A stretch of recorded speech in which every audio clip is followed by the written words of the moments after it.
Good morning. If you've come for the Visioning the Future seminar series, we're going to start in about 2 minutes. So thank you very much for coming. So we're just waiting for attendees to arrive. Thank you.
Good morning, everyone. You're very welcome to the launch of Visioning the Future, Artistic Doctorates in Ireland.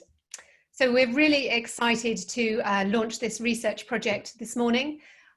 We are going to both introduce the general research project and also specifically to launch the online seminar series, which starts today and carries on Thursday, and for another 13 sessions during the summer and into the early October. So Visioning the Future Artistic Doctorates in Ireland is focused on artistic doctorates in dance, music, theatre, and film and screen media. I'm Jules Gilson, and I'm Professor of Creative Practice at University College Cork in Ireland, and I'm also head of the School of Film, Music and Theatre here at UCC. So I wanted first of all just to introduce our research team. So whilst we're based at UCC, we're very much a national project, and we genuinely hope that the resources and the research and this online seminar series will actively contribute to a richer community of artistic research PhDs in Ireland and in Europe.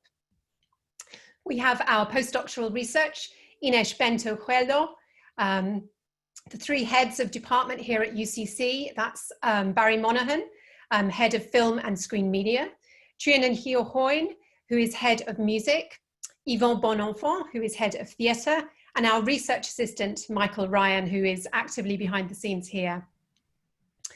Also, as well as being based at UCC in Ireland, this project is operated in collaboration with IMBAS, which is the Irish Forum for Artistic Research.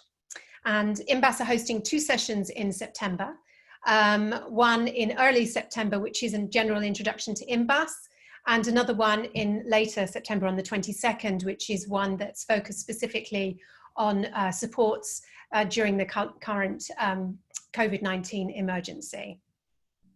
So this seminar series is part of the larger research project, and all of these sessions will be recorded and they will be available afterwards on our website, and some of this material may be used for research purposes.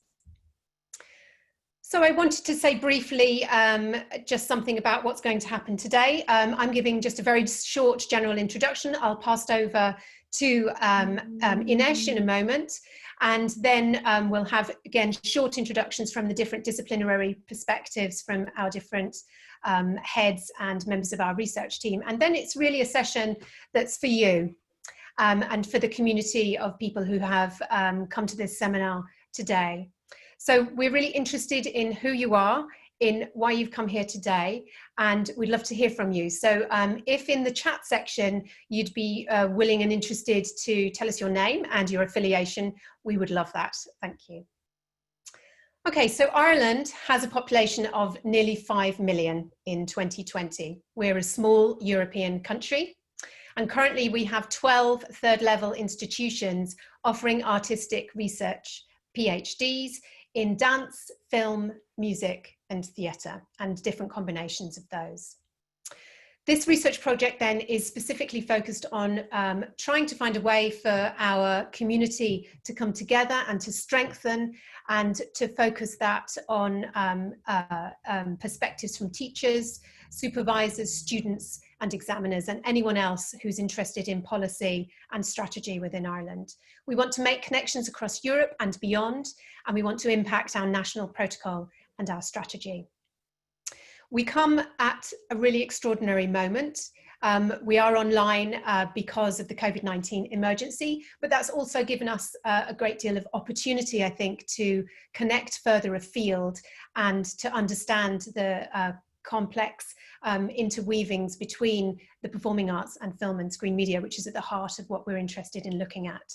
It comes at a time when ELIA has last week issued the Vienna Declaration, a policy paper advocating for the full recognition of artistic research across Europe. And we're really excited to have input from Andrea Breit, ELIA President, who will discuss artistic research in film with us on the 16th of July.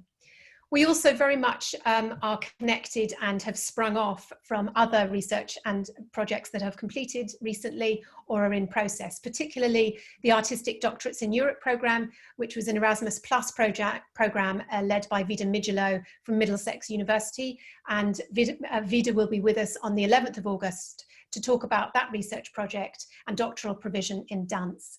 And similarly, the Erasmus Plus project, Advancing Supervision for Artistic Research Doctorates, which is current and based at the Academy of Fine Arts in Vienna, is also a very important part of what we're doing. And Michaela Glantz will be introducing that project on her session on the 20th of August. So with no further ado, I'd like to pass over to my wonderful postdoctoral research, Ines Bento Coelho. Ines.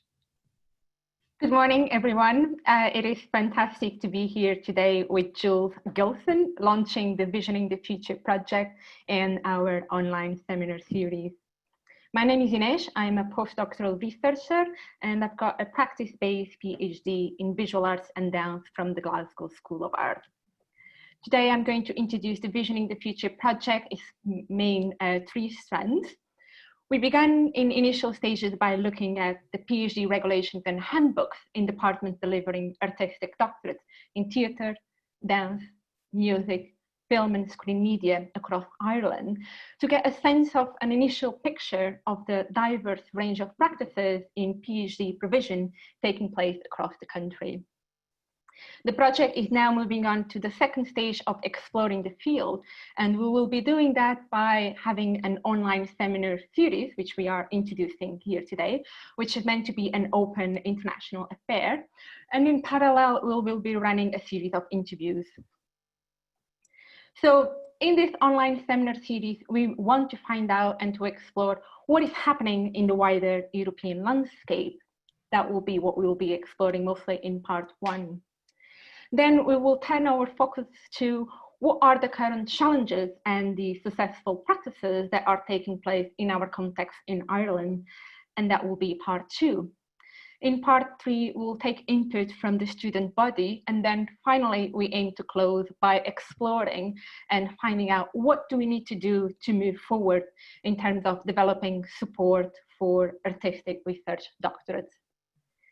In parallel to that, we will be conducting interviews with staff and students across Ireland in order to find out more what exactly is happening and the challenges and the practices in different places.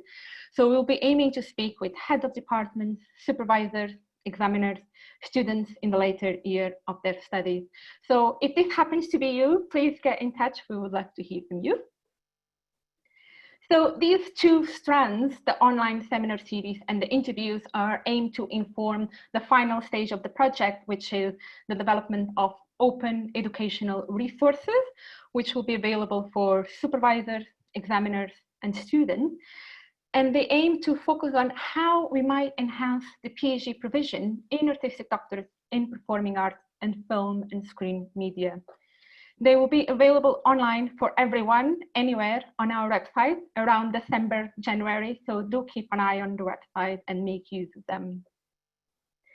Finally, I would just like to mention that the Visioning the Future project aims to also contribute to ongoing discussion on how we might develop support for artistic doctorates, as well as the current work being done in terms of developing advocacy for the legitimacy of artistic research as a rigorous form of research and practice.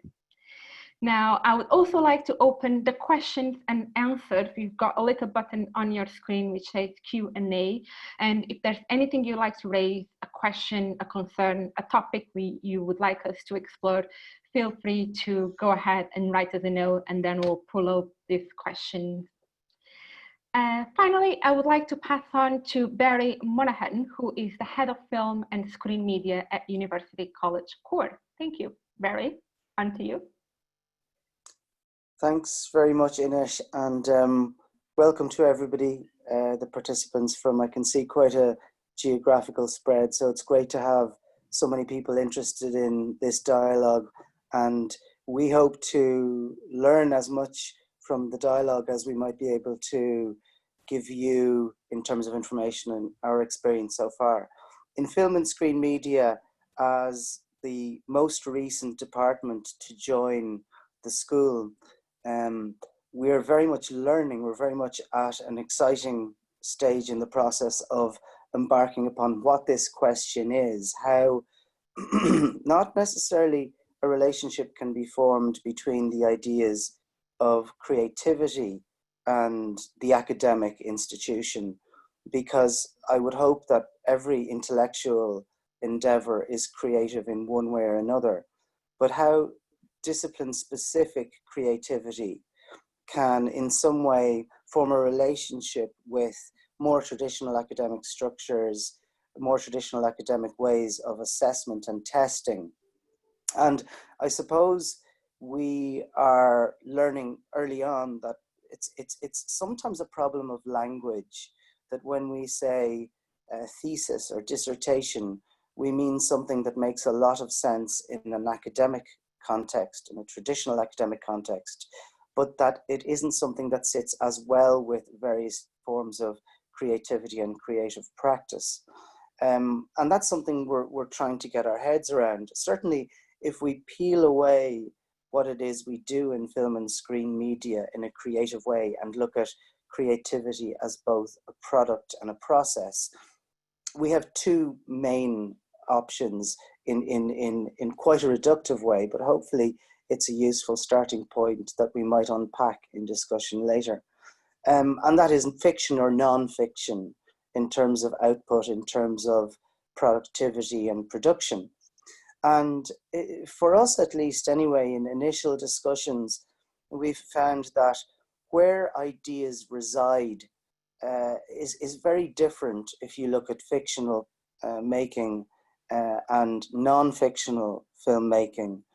So what I mean by that is the idea of an idea or an argument or something that more traditionally relates to a thesis, PhD work as we know it, is more easily found in a non-fiction, where the author is expressing an idea, laying out an argument, and hopefully convincing people or allowing them to think through that argument in a personal way.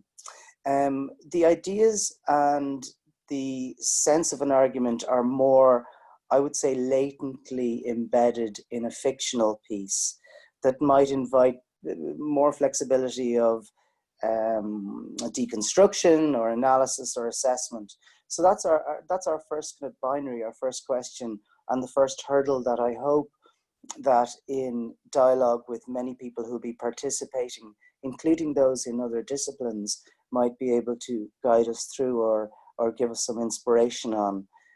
there's always, I suppose, a sense lurking behind that the apparatus academically for assessment, after all, if it's going to end up as a pass or a fail at the end, we need to know how rigorous and how robust the academic apparatus is in its relationship to the creative process.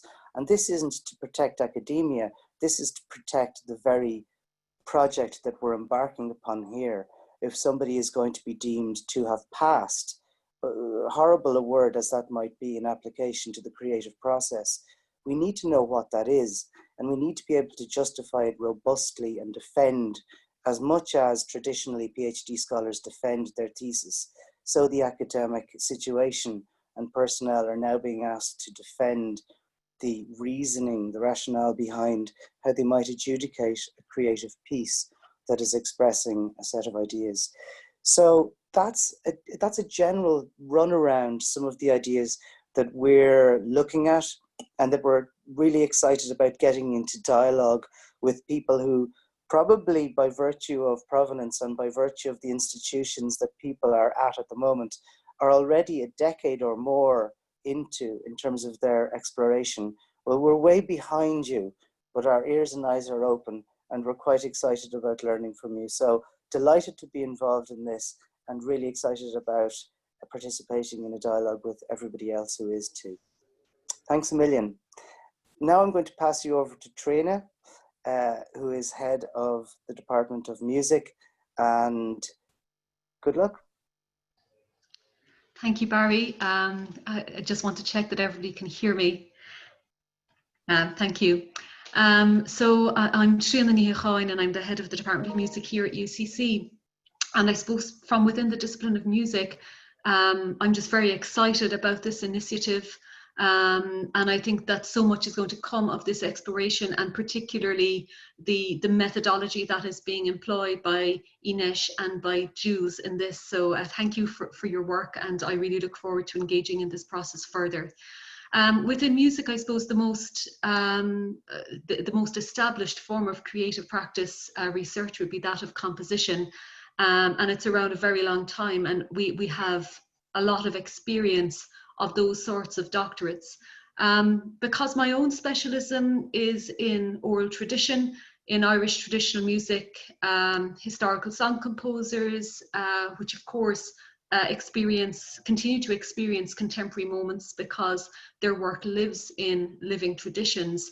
I'm particularly interested in the other ways in which the question of an artistic doctorate will contribute to how we conceptualize the intelligentsia in the larger sense, how we conceptualize thought particularly. And my feeling on this is that an artistic doctorate and how we understand that and how we position that within our institutions creates a space of huge potentiality, in the sense that if we were to take oral tradition, for example, one could argue that oral tradition within the larger academic framework is, in a Foucauldian sense, representative of a disqualified knowledge. And so for me, engaging in artistic doctorate programs and in the whole question of artistic research is about unsettling those narratives of what a thesis is and what a written thesis performs, when we compare to what artistic research might perform or unearth, or perhaps what space artistic research will actually create for otherwise hidden voices. So I'm particularly interested in concepts such as embodied orality and the idea that there are knowledges of the body that go far beyond what the written word could ever tell us, for example. And so in the larger sense, I feel that artistic research is an important space within both an Irish and an international context in relation to these subaltern knowledges, as it were, these other ways of thinking and doing, and how the knowing of performing or the knowing of the body can in a very tangible way feed into how we conceptualize thought. And because of that, I think in an Irish context, this is just as important for questions of post-colonialism or enduring colonialities and so forth. And so I'm quite excited to, as my colleagues have mentioned, learn more from you about what artistic research can entail and the exciting places it can bring us. And it just strikes me in relation to what Barry just mentioned before me about rigorous processes of examination and how to stand over results and what is this going to look like in an examining context. That is actually also at the heart of these larger questions of contestation and other voices. And one of the questions is, and I suppose I'd refer to John Miles Foley, his famous title, a very performative title of a book entitled How to Read an Oral Poem. The question is, how do we find the examiners with the language with which to examine artistic research? And how can we frame this language so that our institutions understand the value of these contributions while still ensuring that space, that particular creative space that this particular sector has to offer? So I'll leave it at that for the moment, and I'll hand you over to my colleague, Dr. Yvonne Bonenfant, who's head of the theatre department here at UCC. Thank you so much, Trina.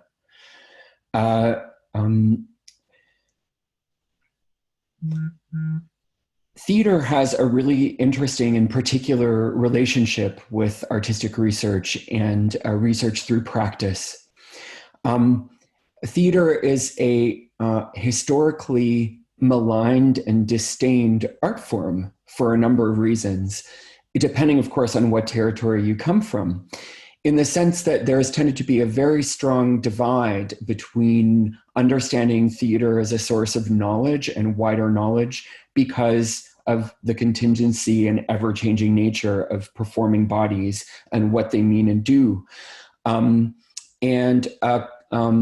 the idea, building on what Trina has just raised, that which the body does is by necessity not analyzable and not understandable and not real knowledge.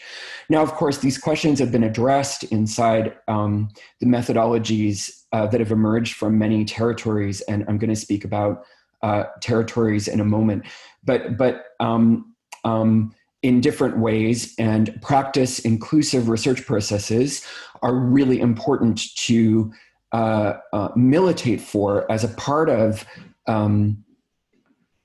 what the Academy can do for the wider world and how the Academy does it for the wider world. In terms of PhDs, I'm a strangely experienced PhD examiner, because one of the things that the theatrical realm of artistic research offers to the wider artistic research world is that we are stuck with interdisciplinarity and transdisciplinarity at most of the time.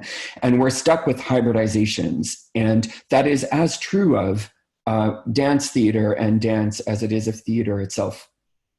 And that being stuck with that intermedial and transmedial quality of the theatrical and of performance practices means that we are in a space to offer something very particular to that discourse. So I go back to my examination experience. I've been asked to examine, because my own subspecialty, which is about the relationship between vocality and intermediality, has led me to be in demand for examining PhDs that are, for want of a better term, constructively weird. And I mean that in the best sense, not in the negative sense. In other words, they're hybridizing knowledge worlds in ways that academia usually doesn't, or usually doesn't do very well. Why am I so interested in what theater has to offer and what this discourse can do? And I'll talk about the Irish context in a moment. But before I do, there are so many questions that are still up in the air around the relationship between artistic research, knowledge production, our relationship to artists and the art world. We can be stuck in a world where both the world of the conservatory doesn't value artistic research because it's not professional practice, in quotation marks, and where academia doesn't value artistic research, or mainstream university systems don't value it because it's not proper thought. And in my experience, what's really interesting is that some of our most concerted enemies can often be from the humanities rather than from other fields, where there can be a tradition, depending on the case of the researcher, of seeing knowledge production as necessarily disembodied, particularly in the realm of philosophy.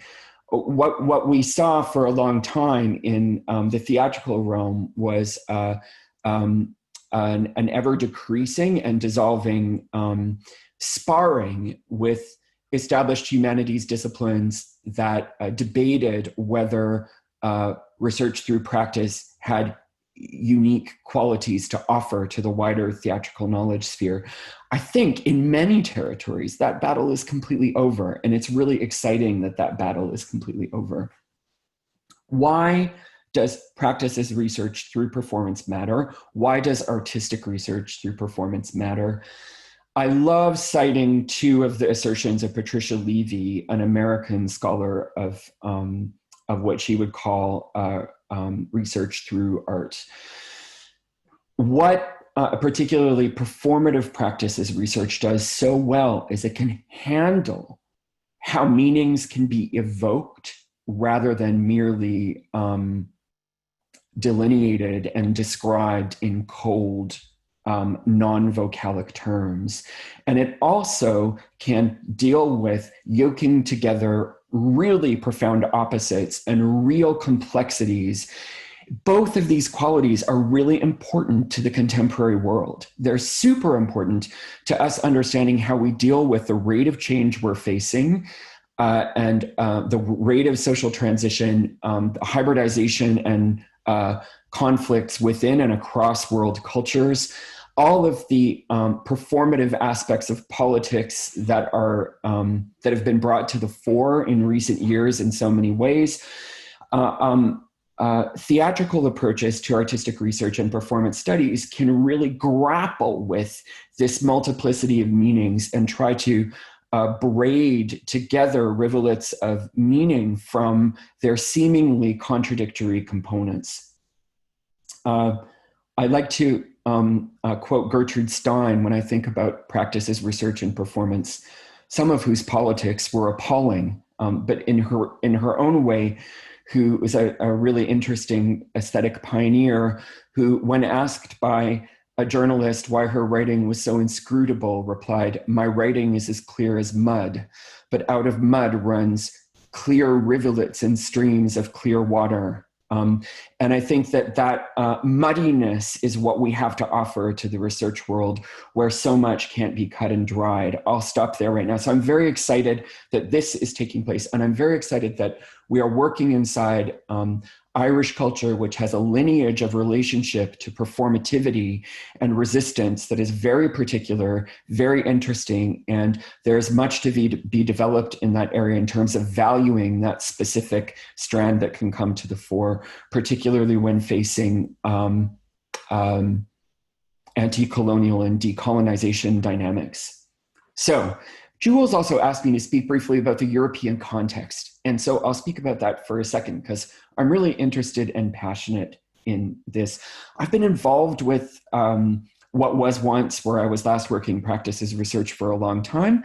And, practice as research, artistic research, practice-led research, practice-inclusive research, the artistic sciences, les sciences de l'art, recherche, création. You've seen all of these names in different methodological literatures if you follow this sphere. And so often what's happened is that this thrust toward bringing the knowledge creation aspects of artistic practice to the fore has come into collision with what governments and universities and conservatories want from us. Yet people have insisted on it repeatedly. And what that means is that there have had to be a lot of local solutions to dealing with a local education system, if that's national or subnational, depending on where you live in the world, or municipal. But that's meant that artistic research has come into conflict or had to negotiate a relationship with funding systems, with status and prestige systems inside both academic worlds and art worlds that are often on an exclusively national level. But thanks to the emergence of the Society for Artistic Research, really the first, as far as I'm concerned, truly pan-national and multicultural or a properly multicultural movement toward trying to incorporate multiple approaches to artistic research. We are on the cusp of being able to, in Europe, after Ilya's declaration last week, we're on the cusp of being able to really band together to show why our work matters. And what's so difficult about that challenge is one of the most exciting things about artistic research so far across the world has been its sense of being in development, of being an emerging discipline. And one of the challenges as we move into a more European constellation will be how to keep that sense of constant development alive rather than this field fossilizing like other methodological discourses. It's far from that right now. All of that being said, from a doctoral perspective, a really important consideration for me right now is to really think about the employability prospects of the students that are graduating from PhDs in artistic research fields right now. So many of those prospects are transnational, like other academic fields right now. And it's really important that PhD students be empowered to understand how their PhD framework functions inside their territory that they're living and working in, but also how it enables them to militate for what matters inside their creative and academic impulses in the wider European context, so that there can be mobility and exchange for our PhD students, both while they're studying and afterwards.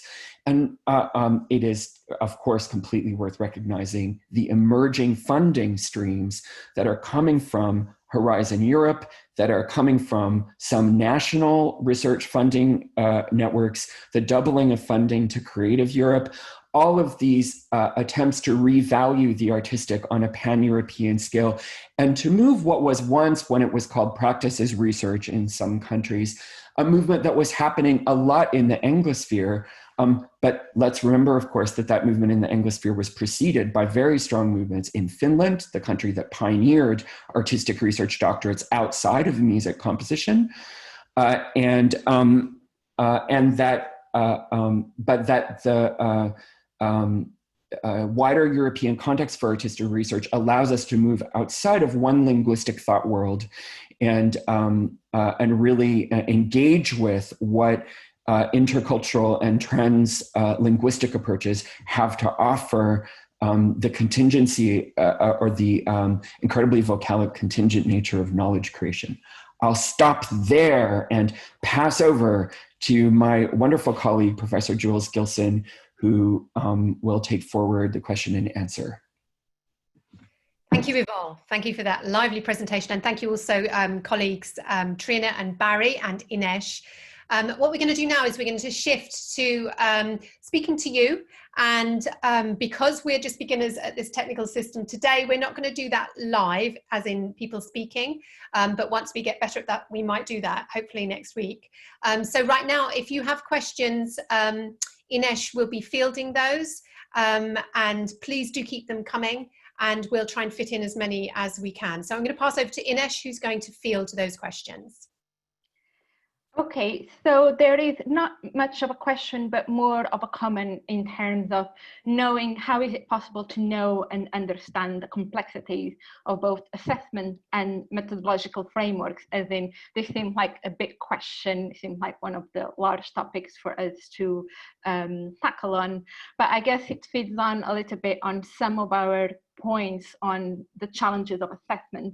So I was just wondering if one of you would like to say something about the complexities of assessments and methodologies that we are faced with.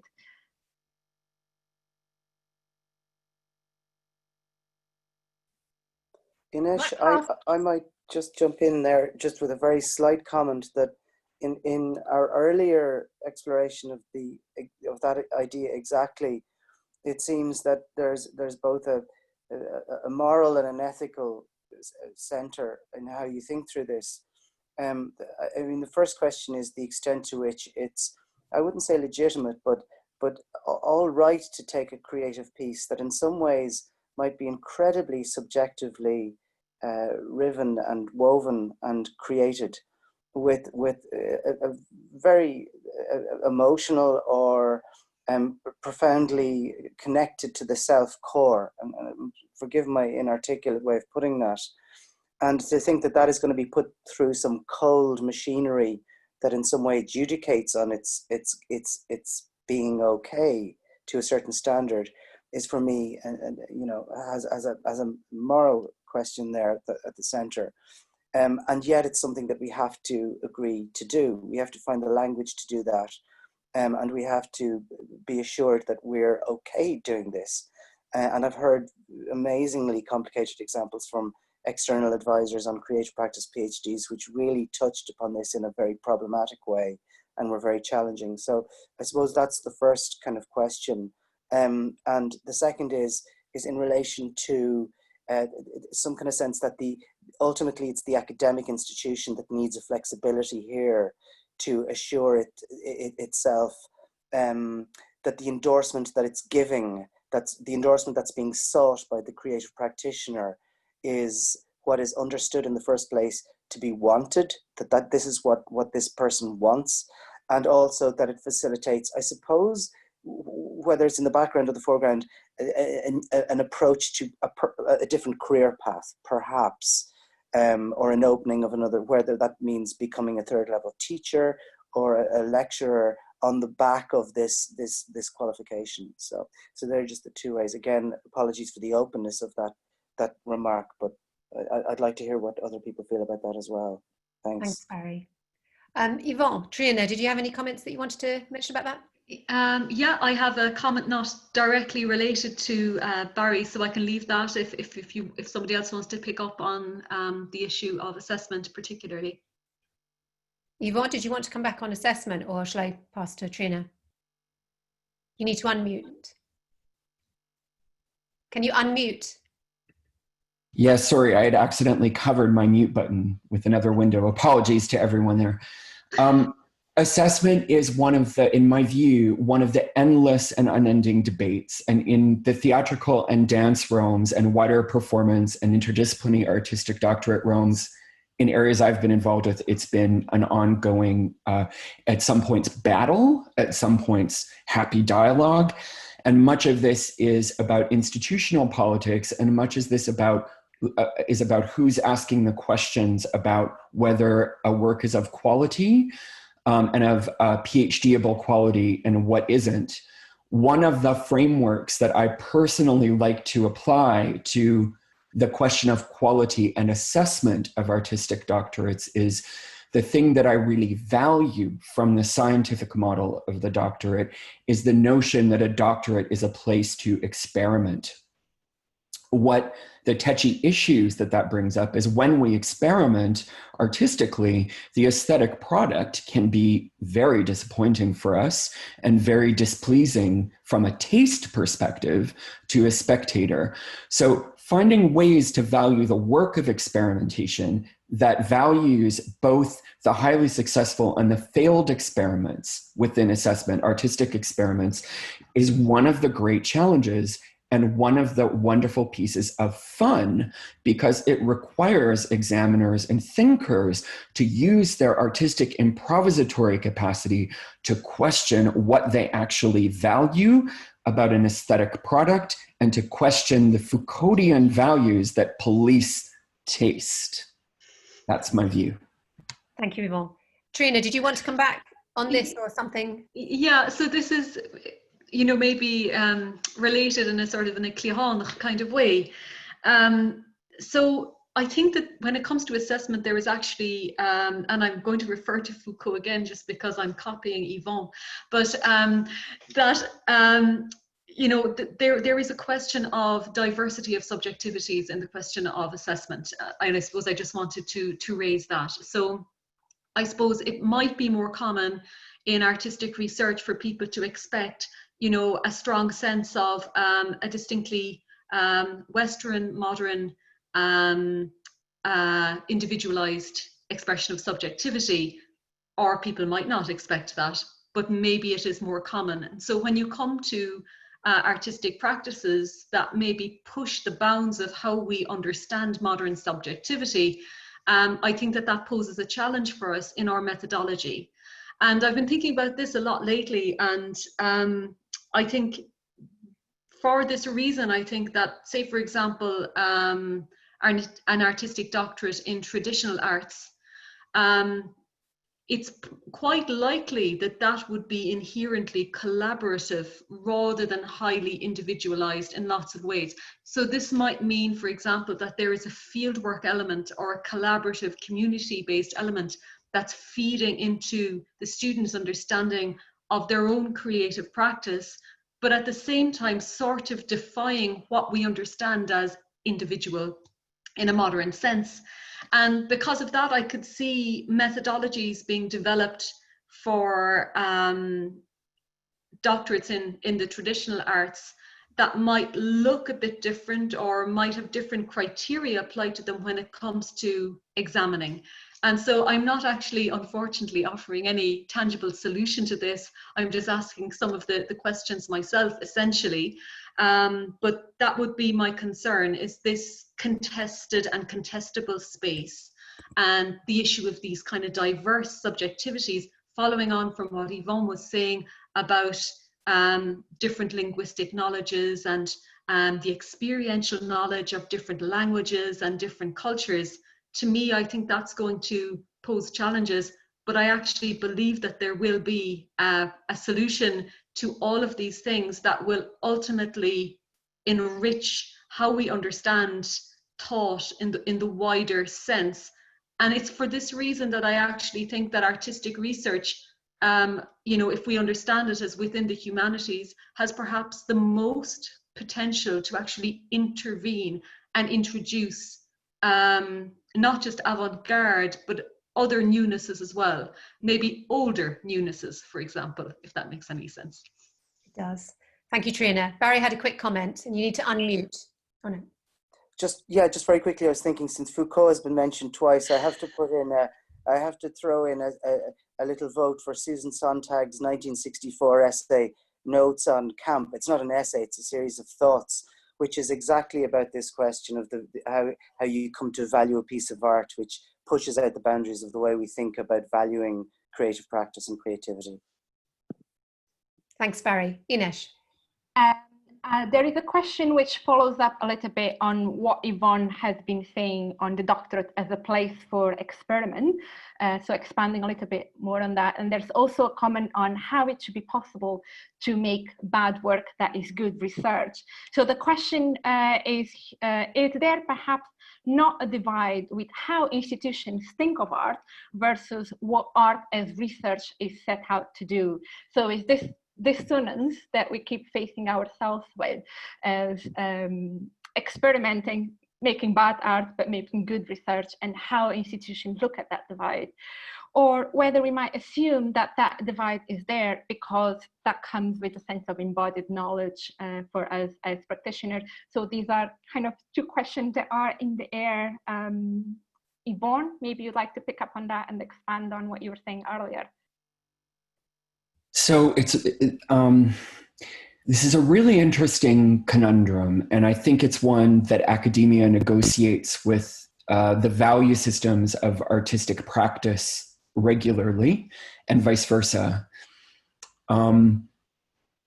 So the question, there are lots of layers to the question. So I'll talk about my view regarding the relationship between experimentation and potentially bad art, and what that means in terms of someone passing or failing a PhD, so to speak. I have examined 11 practice inclusive PhDs now that range across a lot of types of aesthetic output. And I so far have not experienced a rigorously pursued PhD where the only result of the experiment was a form of failure. The exception to that was in quotation marks for you that might not have seen my fingers doing this in the air. So if a PhD is pursued with rigor and passion, it's very rare that the aesthetic product is somehow bad. However, when people create bad work, in other words, work that is somehow not living up to a form of seemingly socially agreed measures of artistic quality, the person articulates the learning from that and articulates what it means to what it means and how this work that they may themselves feel failed challenges notions of what success in art is in the first place. Theater is littered. I mean, all the arts are littered with the people who were called failures until suddenly they were successes, or were called aesthetic of no aesthetic value until suddenly whatever they were doing became something that was appreciated or seen as avant-garde or valued suddenly because its historicity was becoming revalued. I think there's no formulaic answer to what that means. I think what needs to happen a lot of the time is articulating why having space to explore failure, even if you don't fail, but having the space to explore failure, articulating why that matters to arts councils, to venues, who want a product that is reflective of their success as quickly as possible for different reasons. It's also worth saying that different disciplines have really different approaches to this.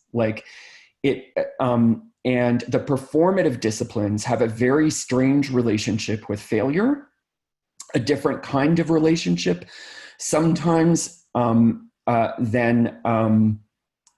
relationship, say, a conceptual visual artist might have with the phenomenon that we can call failure. And let's just remember, on an academic level, hard scientists fail all the time. Their experiments bottom out. They don't get good results. They even publish about their bad results and their failures. To me, academia should be a space where learning from failure is actually valued, and that it's up to us to defend the value of that process to the wider constituency of knowledge builders. Thank you, Yvonne. Did anybody else want to come back on that?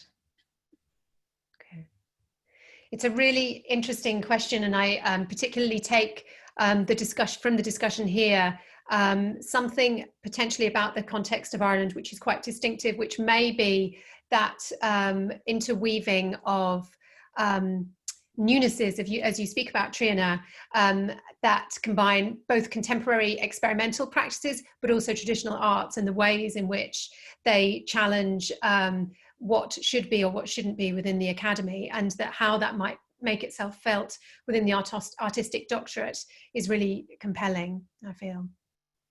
Ines. Tackling on to that, there is a question which it is for you, Jules, in terms of how this project is situated. The question is, would you say that the politics of artistic doctorates in Ireland are currently protecting, acknowledge and supporting artistic discourse instead of being in favor of theoretical discourse? So I think this is exactly where this project is coming in. So I don't I should probably read the question, but I don't quite understand the question. The second part of it? So the question is whether the politics of artistic doctorates in Ireland protect and acknowledge and support artistic practice currently. Oh, okay. So that's a really interesting question. And I suppose, as you say, Ines, that's the whole research project. Now, we've ended up doing this project in the middle of a kind of global pandemic and social crisis in terms of Black Lives Matter movement, and both of those things come together around breathing and around the inability to breathe, either through a virus or through police violence, and the broader issues there to do with diversity and context. So within our Irish context, we have had a situation in which we have had an election in February, and we have only just got a government a few days ago.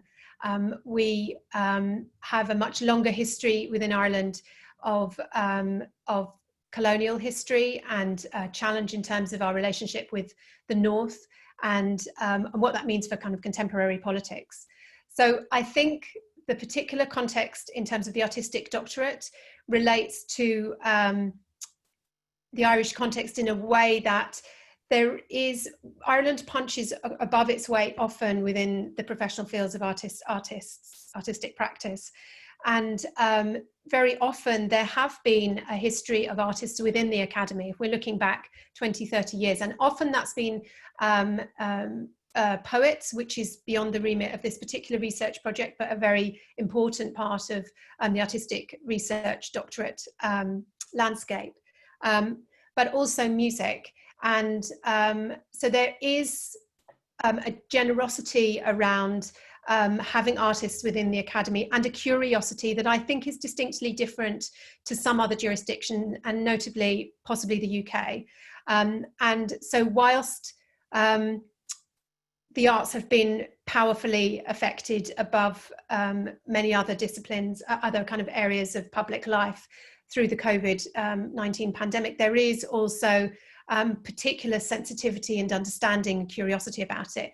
Within our own institution, we're currently developing an arts and culture strategy, and there have been genuine curiosity about what artistic research is, and we've used that language intentionally to try to kind of frame what has been called many different names within a European context.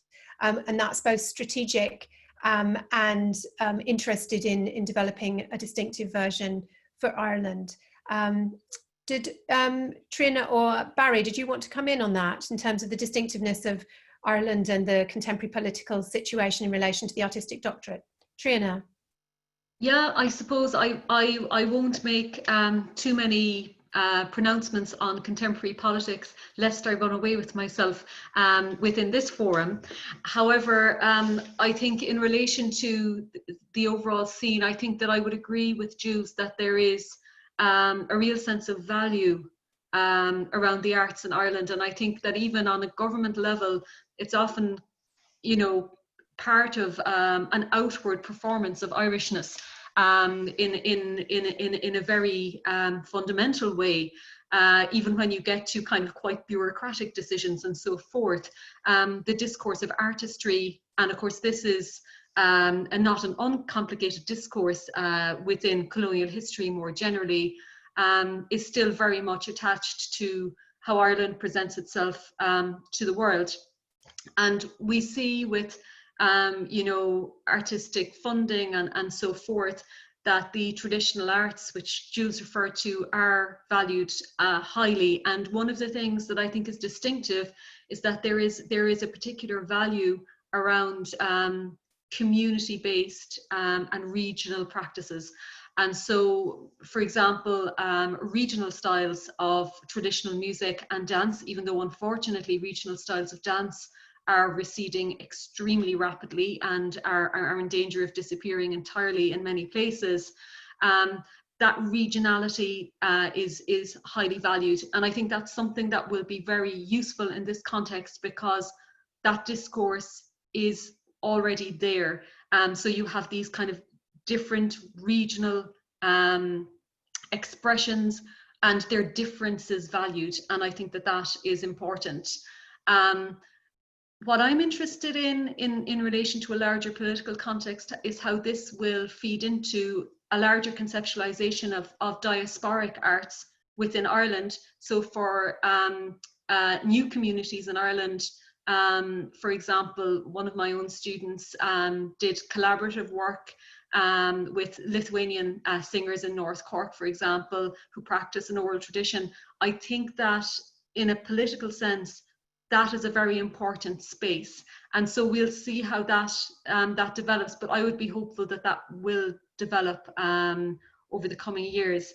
But I think that there is a real potential here for something very distinctive and a genuine contribution. Yvonne mentioned weirdness in another capacity earlier on. And I think Ireland, because of its really liminal position, its particular history as a colonized country and colonized communities and so forth, occupies this interesting in-between liminal and weird space. And I suppose this is, I did say I wasn't going to comment on politics, and that's basically all I've done since I started talking, but there we have it. But I think because of that, I think that there is an element of where everything trembles in the balance in a Turnerian sense about what this will produce from within an Irish context. I think I might have gone far from your question there, Jules, but there you have it. No, it's really helpful. We're getting towards, thank you, Trina. We're getting towards the end of our time. Ines, do we have maybe one last question that we could respond to before we close? I can't hear you. Apologies, unmute. There is one last question coming in terms of what is it that we mean when we talk about artistic quality? Is there a norm in the doctoral context of the performing arts of what artistic quality is? That's a very challenging question, quite a hard one to end on. Yvonne, did you want to comment on that?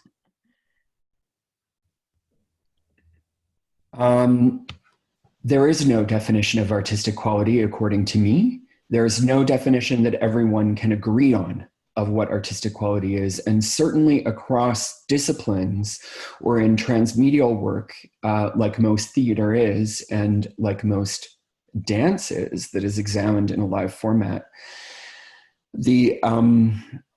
this question comes up again and again and again and again and again, and it comes up in really interesting contexts. You know that some countries measure the quality of research outcomes as a funding mechanism. The UK does that to institutions, Australia does it, New Zealand does it. There are movements to try to do it in other locations that are being contested. And it's just contentious because discussing artistic quality is always rife with subjectivities. It's just always rife with them. We can't escape it. This is why I try to use other terms like a rigor, you know, someone pursuing. I think as somebody who is representing on the panel accidentally, you know, I wasn't asked to, but I'm representing a kind of queering studies strand within the artistic research paradigm. You know, so much of the history of queered forms of performance or outsider performance has been precisely undoing or not doing or doing the exact opposite of what the tastemakers say is actually tasteful.